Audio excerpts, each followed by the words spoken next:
अस्सलामुअलैकुम दोस्तों, मैं हूं इरफान खान और आप तमाम का इस्तकबाल करता हूं मेरे इस YouTube चैनल में। इस YouTube चैनल के जरिए हम उर्दू मीडियम के तलबा की रहबरी करते हैं, उन तक मवाद को पहुंचाते हैं। और इसके अलावा हमारा जो लगातार सिलसिला शुरू है वो है डीएड बीएड के स्टूडेंट्स के लिए जो है अलग अलग चीजों को उन तक पहुंचाना, अलग अलग मवाद को उन तक पहुंचाने का।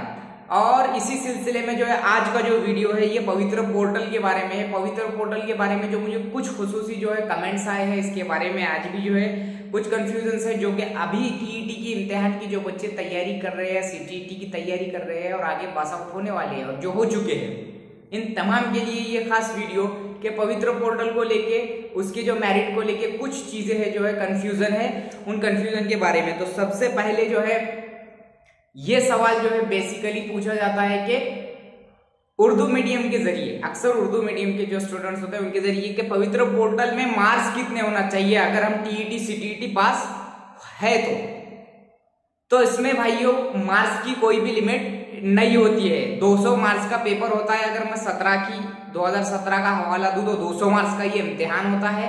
और कोई भी शासकीय भर्ती गवर्नमेंट के किसी भी, चाहे वो चपरासी की भर्ती हो या कलेक्टर की भर्ती हो, इसमें लिमिट नहीं होती है। जब ये एग्जाम होता है और जब उसका रिजल्ट जब वो चेक कर लेते हैं तो उसके मेरिट के हिसाब से वापस सिलेक्शन होता है। तो पवित्र पोर्टल में मार्क्स की कोई भी लिमिट नहीं है। इसमें जो है जैसा कि पुरानी जो भर्ती थी उसमें मिनिमम 1 मार्क लेने की ऐसी शर्त रखी गई थी, लेकिन जनरली किसी भी शासकीय भर्ती में ये शर्त नहीं होती है। 45% मार्क लेना किसी भी गवर्नमेंट की भर्ती में, किसी भी गवर्नमेंट के इम्तिहान में अगर आपको गवर्नमेंट जॉब चाहिए तो उस इम्तिहान में 45% यानी कि 100 मार्क का अगर पेपर है तो 45 मार्क, और 200 मार्क का अगर पेपर है तो 90 मार्क, 90 मार्क लेना ये जरूरी होता है। लेकिन टैट के भर्ती में, पवित्र पोर्टल की शिक्षक भर्ती में ये शर्त नहीं थी, जबकि 2010 के सीईटी में 45% की जो है शर्त थी। इसके अलावा और ओपन के लिए 50% की थी 2010 में। और इसके अलावा जो है जो मार्क्स मेरिट जो होती है 2017 में, जो 2010 की अगर बात मैं करूं उर्दू शिक्षक भर्ती की, जिसमें 965 जगह थी, तो ओपन की जो लिस्ट आई थी 200 में से 110 मार्क पर लगी थी और 106 पर ओबीसी लगी थी। उसके बाद आ जाओ 2017 में, तो 2017 में 200 में से जो है पहली लिस्ट 9 अगस्त सन 2019 को, आज से 2 साल पहले जो आई थी, उसमें पहली लिस्ट जो लगी थी, जो प्योर ओपन जो थे वो 120 प्लस लगी थी, यानी 121 के करीब लगी थी, जिसमें 120 के नीचे वाले कोई भी नहीं लगे थे। और कास्ट के नियर अबाउट सबके सब पहले ही लिस्ट में लग गए थे। इसके बाद में जिन्होंने ऑप्शंस जो है अलग अलग डाले थे और वो ऑप्शन के हिसाब से उनकी वो सिलेक्शन नहीं हुआ, तो दूसरी लिस्ट 27 दिसंबर 2019 को आई और उसमें तमाम के तमाम सिलेक्ट हो गए। लेकिन भाइयों मार्क्स ऐसा जरूरी नहीं बोल सकते हम कि मार्क्स हमको इतने ही चाहिए। 200 मार्क का पेपर है तो उसके हिसाब से वो मार्क्स लेने होते हैं। इसके अलावा जो है एक कॉमन जो क्वेश्चन है वो ये है कि अगर हम कास्ट में है, वो अदर देन ओपन, यानी कि ओबीसी, एससी, एसटी, या जो भी हमारे उर्दू मीडियम में तो एससी एसटी नहीं होता है, लेकिन ओबीसी, बीजे वगैरह ये जो होता है, इनको 83 मार्क महा टीईटी में लेने होते हैं और ये पास आउट करार दिए जाते हैं। तो इनको क्या शिक्षक भर्ती में जैसा ओपन में चांस मिलता है क्या? तो ये मिलता है, क्योंकि वो ऐसे कंफ्यूज होते हैं बच्चे कि हमको वहां महा टीईटी में 90 मार्क लेंगे तो ही हम ओपन में जा सकेंगे क्या? तो नहीं। 2017 की जो शिक्षक भर्ती हुई उसमें 83 कास्ट वाले जो महा टीईटी पे पास आउट हुए थे वो जो है ओपन में भी उनको लिया गया, तो उनको 90 मार्क जो है लेने की ओपन में जाने के लिए जरूरत नहीं है। पिछले शिक्षक भर्ती के हवाले से मैं बात कर रहा हूं। तो ओपन में, ओबीसी में अगर आपने या किसी कास्ट में, उर्दू मीडियम में या कोई भी मीडियम में लिए होंगे तो आप ओपन में जाने के लिए आपको क्राइटेरिया ओपन के मेरिट का क्रॉस करना होता है। ये भी एक बात ध्यान में रखिए। टैट में आपको अगर 120 क्रॉस कर दिए आपने और आप कास्ट है और 120 के ऊपर क्लोज हुई ओपन की, तो टीईटी के मार्क ना देखते हो, टीईटी के आप ओबीसी में ही पास होंगे, लेकिन ओपन में जाने के लिए इधर, जिससे आपके जो कास्ट के जो दूसरे कम मार्क वाले का फायदा होता है, तो मेरिट लिस्ट जो होती मेन पेपर की टैट की, उसको क्रॉस करना जरूरी होता है, ये कंपल्सन होता है। उससे नीचे लेंगे तो आपको ओपन में नहीं आप जा सकेंगे। उसके बाद में एक तीसरा कॉमन सवाल जो है पूछा गया कि भाई प्राइवेट में और गवर्नमेंट इंस्टीट्यूशन में क्या फर्क है ये बताइए, ऐसा मुझे एक कमेंट आया है कि ये दोनों का डिफरेंस बताइए हमको। तो इसमें जो सीधी सी बात है, प्राइवेट जो है, खाजगी संस्था जो है, इसके पूरे अधिकार जो होते हैं वो अध्यक्ष और सचिव को होते हैं। हालांकि कंडक्ट जो है पूरा अंडर में गवर्नमेंट ऑफ महाराष्ट्र के ही होती है, वो संविधान के हिसाब से बनाई हुई होती है।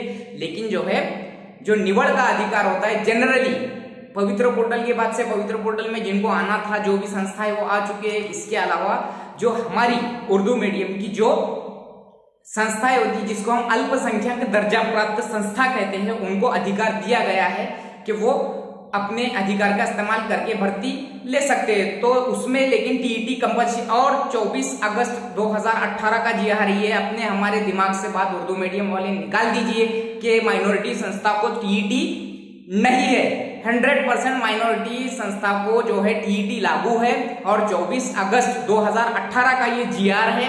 इस GR के हिसाब से माइनॉरिटी को भी है, सुप्रीम कोर्ट ने हो या हाई कोर्ट ने, जो भी कोर्ट होगा वो उसने ये लागू कर दिया है, माइनॉरिटी को लागू है। ये बात ध्यान में रखिए। पूरे ओवरऑल महाराष्ट्र में माइनॉरिटी स्टूडेंट की जितनी भी एड्स आ रही है उसमें टीईटी कंपल्शन लिखा जा रहा है। कई माइनॉरिटी स्टूडेंट्स के जो भी टीचर्स थे जो सिलेक्शन हुआ और टीईटी नहीं थे, तो उनके जो है अप्रूवल्स नहीं आए हैं। ये बात ज़हन में रखो, दिमाग से निकाल दो कि हमको टीईटी नहीं है, और हम सहूलत देखने के वास्ते लोगों की बातें सुनकर उस पर यकीन कर लेते हैं। टीईटी लागू है और टीईटी कंपल्शन है, और फर्क क्या है?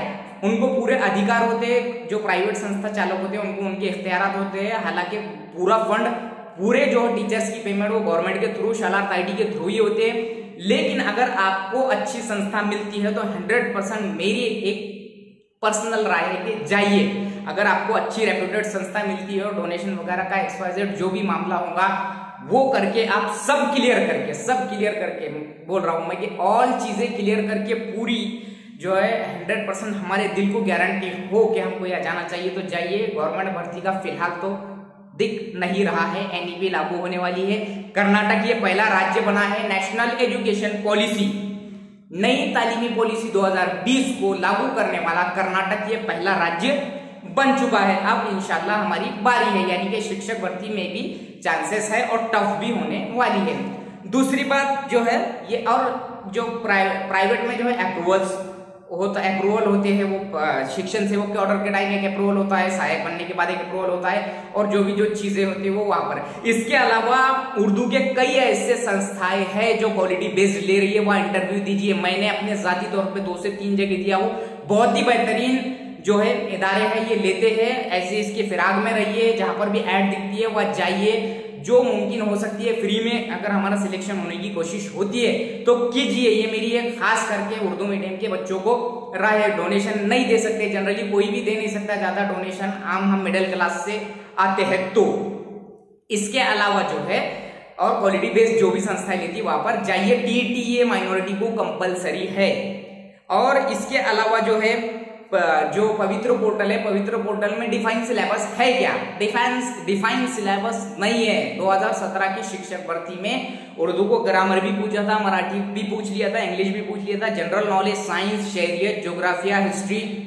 इसके अलावा मैथमेटिक्स बहुत ज्यादा, और IQ इंटेलिजेंस जो होता है वो जहनी आजमाइश, बुद्धिमत्ता चाचनी और मैथ्स पर हद से ज्यादा जोर दिया था। मैं अपना जाती पेपर की बात करूं तो मेरे पेपर में 16 दिसंबर सन 2017 को 4 से 6 के दरमियान जो मेरा पेपर था, इसमें मैंने जहां तक गौर किया वो 120 मिनट में, और जो 200 क्वेश्चन जो थे तो उसमें 80 से 100 क्वेश्चन उसने पूरे मुझे मैथ्स 80 के करीब तो पूरे थे ही थे, 80 या 90 मैथ्स और IQ के थे, जिसमें मेरे तकरीबन मैं पूरी तरह से जंबल हो चुका था। और जो बड़े बड़े क्वेश्चन थे IQ के, खासकर बहुत ज्यादा बड़े क्वेश्चन थे। तो बुद्धिमत्ता चाचनी, ज़हनी आजमाइश पर आप मेहरबानी करके गौर कीजिए। मैथमेटिक्स के शॉर्ट ट्रिक्स पर टीईटी पास करने की कोशिश कीजिए। न्यू एजुकेशन पॉलिसी जो है लागू होने में है।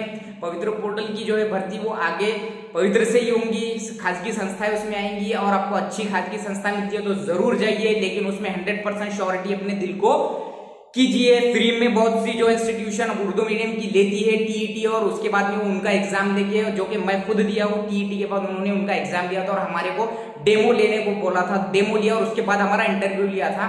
बहुत ही बेहतरीन उम्दा किस्म की जो है मैंने जो इंटरव्यू दिया था वो बहुत अच्छे तरीके, उसमें मेरा सिलेक्शन नहीं हुआ था, जो कि मैं 6th नंबर पे था और जगह थी सिर्फ 3।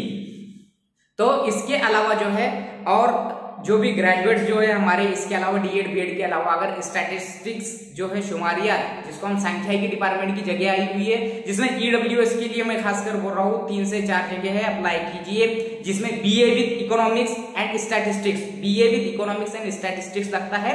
इसके अलावा जो है बीएससी मैथ्स वाले कोई अगर मेरे इस वीडियो को देख रहा है उर्दू मीडियम के, तो वो दीजिए। गवर्नमेंट ऑफ महाराष्ट्र का स्टैटिस्टिक्स डिपार्टमेंट की जगह आई हुई है, गोल्डन अपॉर्चुनिटी है। बीएससी मैथ हो या BA with economics and statistics होना जरूरी है, इकोनॉमिक्स के साथ ये हो, ये दोनों, और बीकॉम, ये 3 लोग दे सकते हैं। उसमें कंपटीशन होता है लेकिन जनरली दूसरे ग्रेजुएट के जैसा नहीं होता, ये दीजिए। इसके अलावा जो है जो डीएड बीएड के जो स्टूडेंट जो तैयारी कर रहे हैं अभी टीईटी की, वो जोर लगा के लीजिए। इंशाल्लाह आगे शिक्षक भर्ती में भी पॉसिबल है ऐसा। यूट्यूब पे बहुत बड़े बड़े थंबनेल लगाकर शिक्षक भर्ती जाहिर 40,000 ये वो जो है, इधर तो बिल्कुल भी ध्यान मत दीजिए। और इसके अलावा जो है पूरी पड़ताल करके जो है कोई भी चीज पर सोशल मीडिया के उस पर यकीन कीजिए। आज का जो वीडियो ये खास तौर पे कंफ्यूजन्स के बारे में था, पवित्र पोर्टल से रिलेटेड, जो कि आगे आपको काम आने वाले हैं इंशाल्लाह। इसके आगे भी ऐसे बहुत से कंफ्यूजन्स है, वो आप तक पहुंचाए जाएंगे। उर्दू मीडियम के तमाम तलबा से मुअद्दबाना गुजारिश है कि इस वीडियो को उर्दू मीडियम के ग्रुप्स में शेयर कीजिए। और इसके अलावा जो है उर्दू मीडियम के तमाम जो है असातिज़ा है उसमें भी शेयर कीजिए। डीएड बीएड के खुसूसी जो स्टूडेंट्स हैं उन तक, जो कि टीईटी और सीटीटी पास आउट है। और इसके अलावा एक खास बात, आखिरी बात, 9 से 12 के लिए टीईटी और सीटीटी लागू होने वाली है। 2020-22 में तैयार रहिए। नई एजुकेशन तालीमी पॉलिसी के हिसाब से जो है लागू होने वाली है, आगे के लिए तैयार रहिए। नई 9वीं से 12वीं वाले अब इसके बाद प्राइवेट पे भी जाने के लिए आपको वहां टीईटी जरूरी रहेंगी या सीटीटी कंपलसरी रहेंगी। आपको वीडियो अच्छा लगा तो जरूर सब्सक्राइब कीजिए, उर्दू मीडियम वालों तक शेयर कीजिए, लाइक कीजिए। अस्सलामु अलैकुम।